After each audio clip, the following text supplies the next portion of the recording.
we just look at the gaps at the present. We sometimes forget to foresee that which gaps are going to be there in a few years' time, particularly now with AI.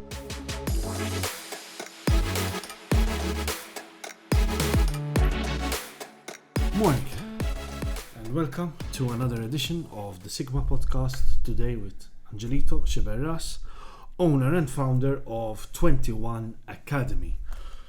21 Academy, Angelito, what exactly does 21 Academy do? Yes. And a bit of its history. Yeah. 21 Academy was founded just over 6 years ago.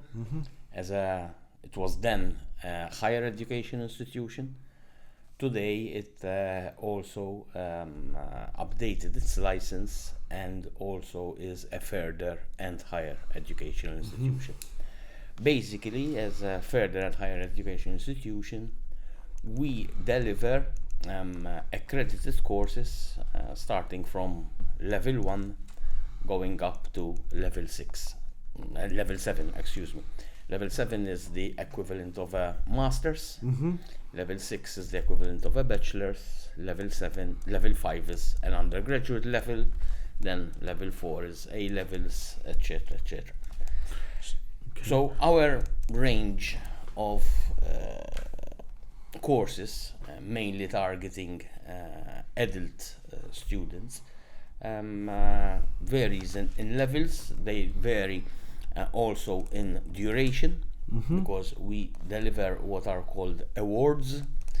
So those are short courses, but still they are accredited and pegged to a level according to the Malta qualification framework or European qualification framework, or else they can be a diploma, a bachelor's degree, or a master's, as I already said. 21 Academy came about, was founded through then a law firm. So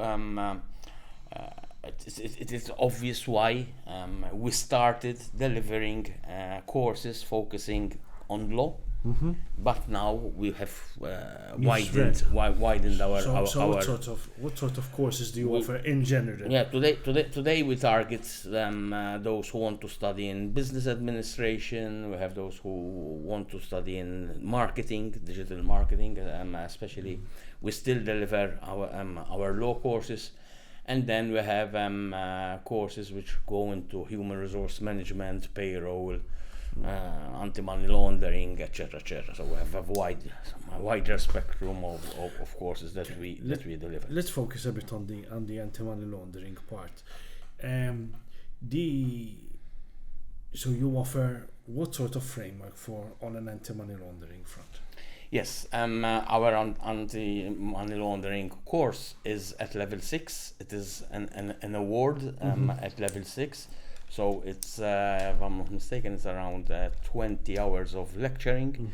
It is delivered by lawyers coming from Camilleri Preziosi law firm, who are partners in most of our law courses.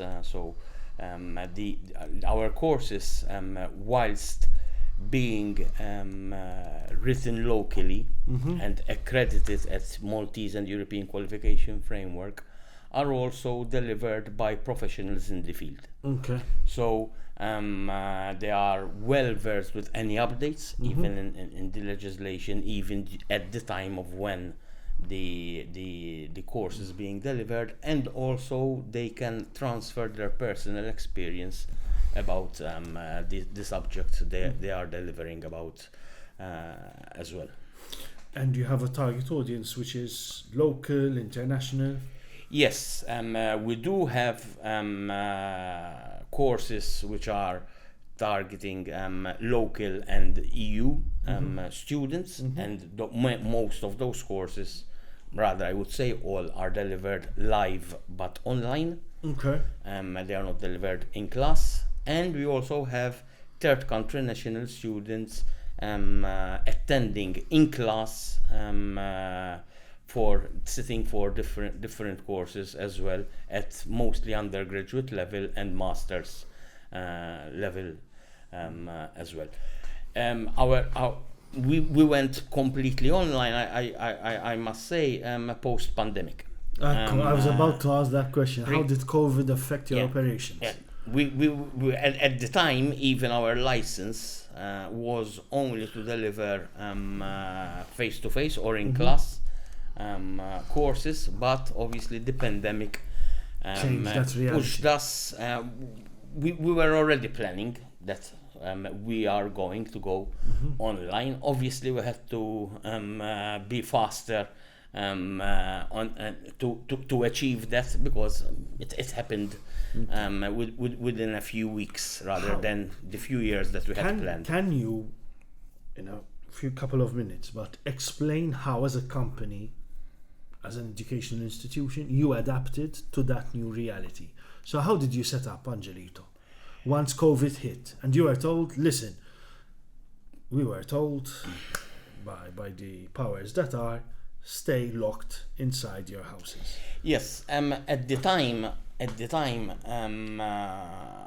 we were still growing, but we were also, and we still do, deliver workshops or webinars now for mostly targeting people working in human resource management. So at the time, as COVID was approaching our shores as well, we were already advising through our workshops, through the professionals, doctors, etc., people working in human resources that potentially, like other countries. So you were, because we started noticing the reality of COVID in November, it then started hitting our shores February, beginning of March.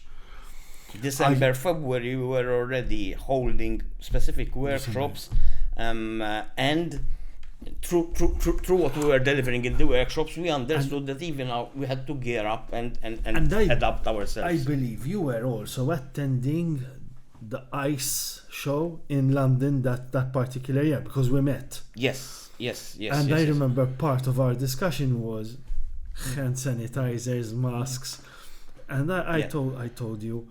I still remember I told you, Jesus, if this is going to be a new reality, how are we going to get the discipline in Malta to stick to this? Yeah.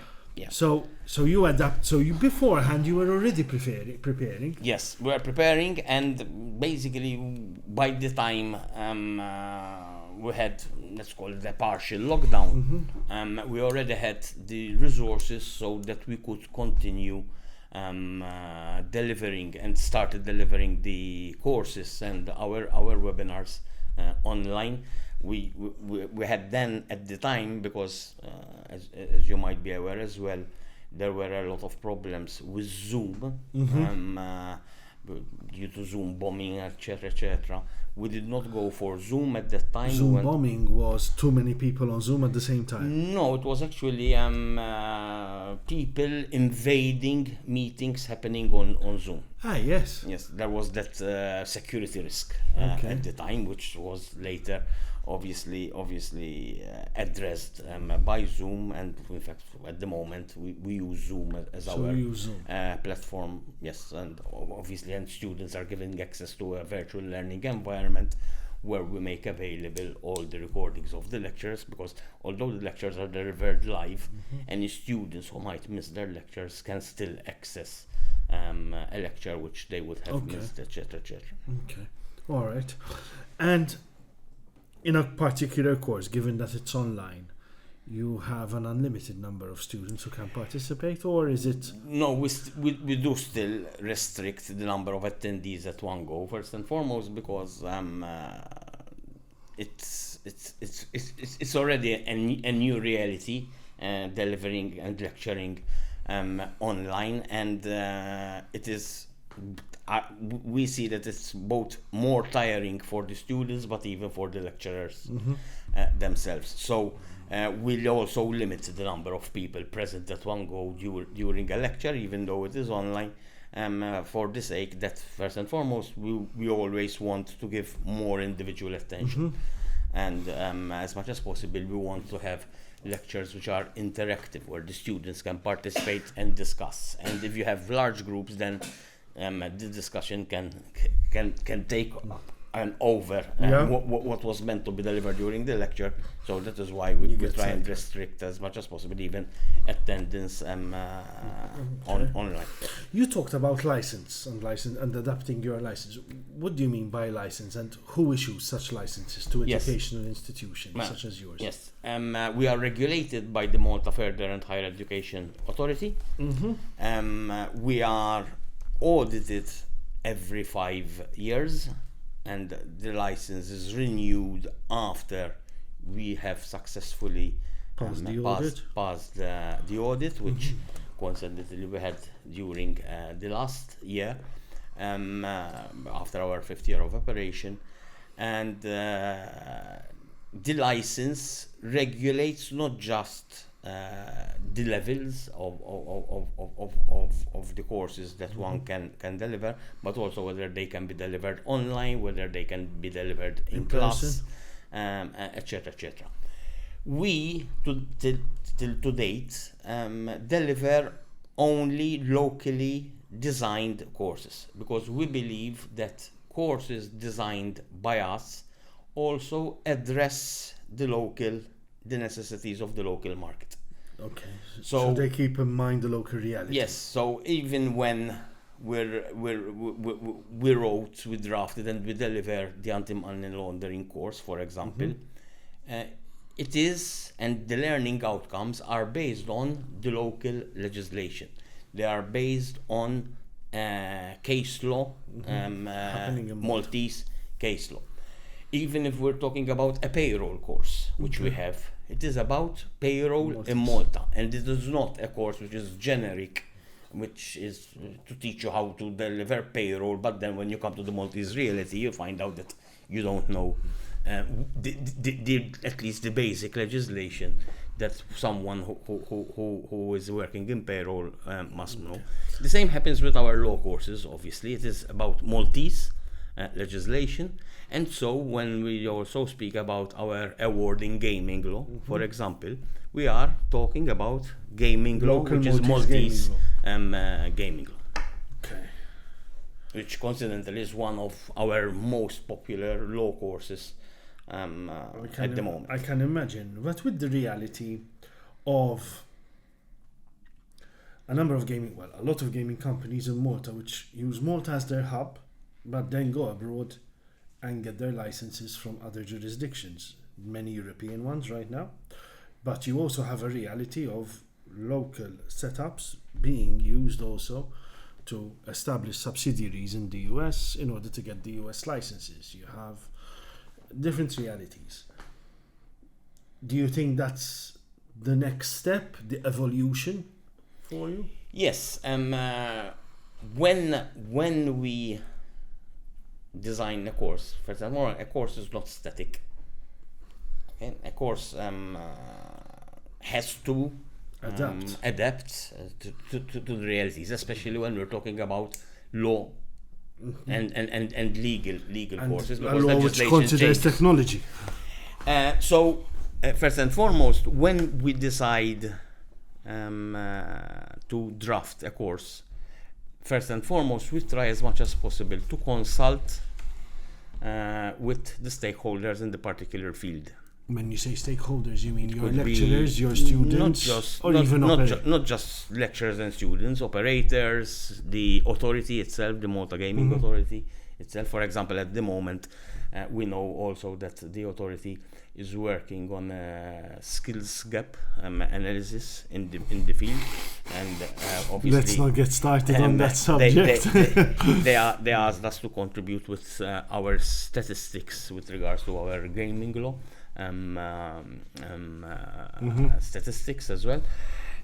So we try as much as possible to understand the needs of the market. Then the course is built by our professionals. It is sent to the authority for accreditation. Once it is approved, then we start delivering. Authority for accreditation, you mean the Malta Further and Higher Education Authority. it will have So its own how does communication with the MGA work in this case? It's interesting. Never heard of this. Well, it could be at different levels. In the case of the law, gaming law course, I remember when we started drafting that course, we had someone who gave us insight that basically not even at the time, I'm not sure whether they have started delivering that course now. That's not even the University of Malta was delivering specificities about gaming law. I think they do now, because there's Joe Borch from WH who actually lectures on gaming law at the University of Malta. But at the time, that's when we started working on our diploma in law, which includes a module of gaming law, and which course is also delivered on its own. I think it was the first. Okay. And that's how basically we could see that there's a need. There's a gap. There's a gap in the market. But then again, when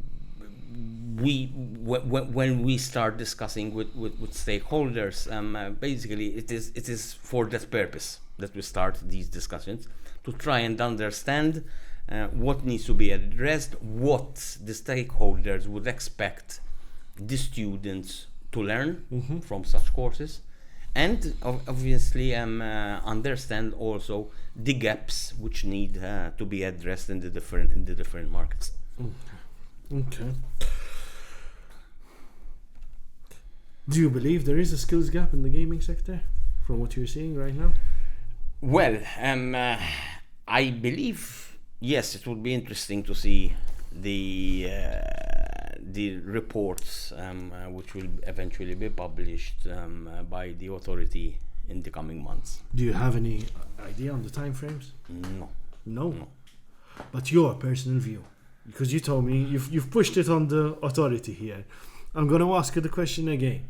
Do you believe, Angelito, as an owner and the founder of 21 Academy, that there is a skills gap in the gaming sector?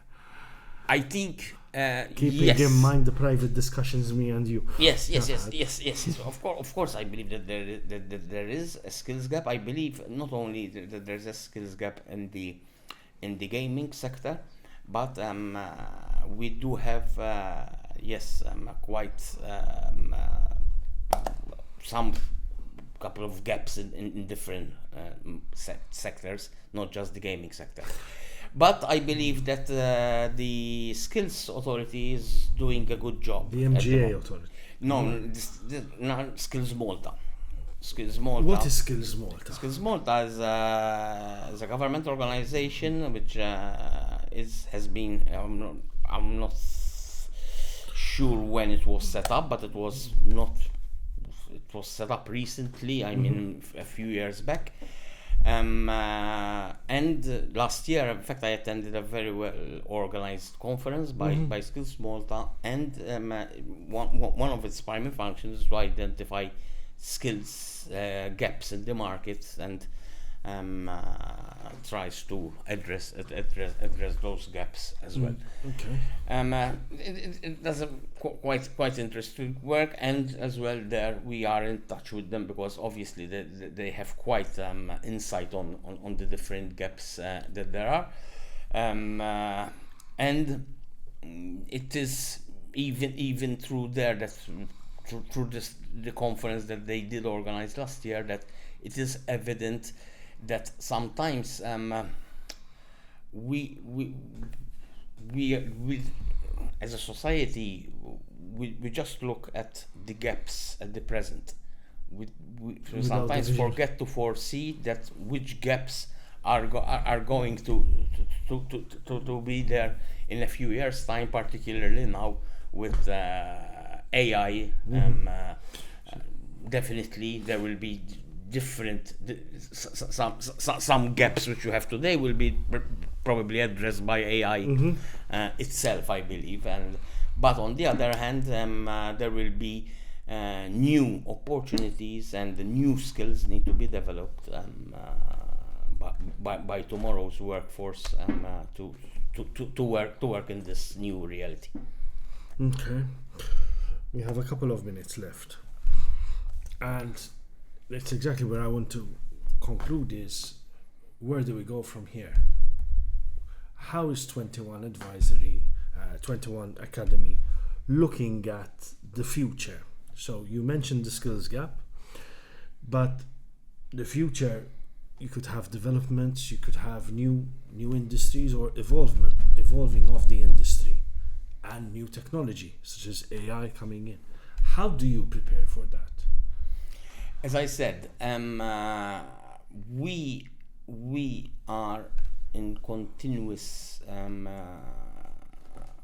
liaison, in touch with different stakeholders in Malta, mainly employers.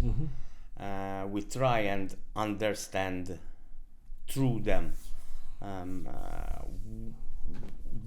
First and foremost, we try and understand the gaps in the market. We try and understand what they expect their employees to know before they actually employ them, and eventually with them address those through the drafting of and delivery of new accredited courses. For example, when we had started, we decided that our first qualification course was a diploma in law.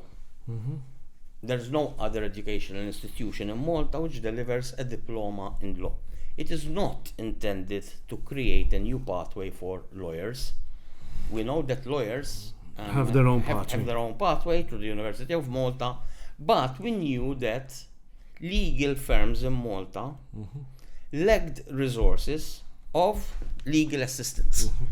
No one was trained to be a legal assistant, and with this course, you have people better prepared. And today we have law firms contacting us, asking us if any of our students would want to work with them as legal assistants. And in fact, now we have also introduced something new in the legal field to prepare our students to be notarial assistants again. Okay. This course is starting in October, and within a year people would be trained well enough to assist notaries in running their offices as well. So that's another evolution. Yes. Angelito, thank you so much. Thank you very much, Trevor. I appreciate you coming today. Thank you all also for continuing to support SiGMA World, our YouTube channel. I urge you to press that subscribe button so that you're always aware of what is the latest content that we are pushing out, and also post notifications in order for you to be aware of when such content has actually been published. In the meantime, I wish you the rest of a good day. Thank you so much.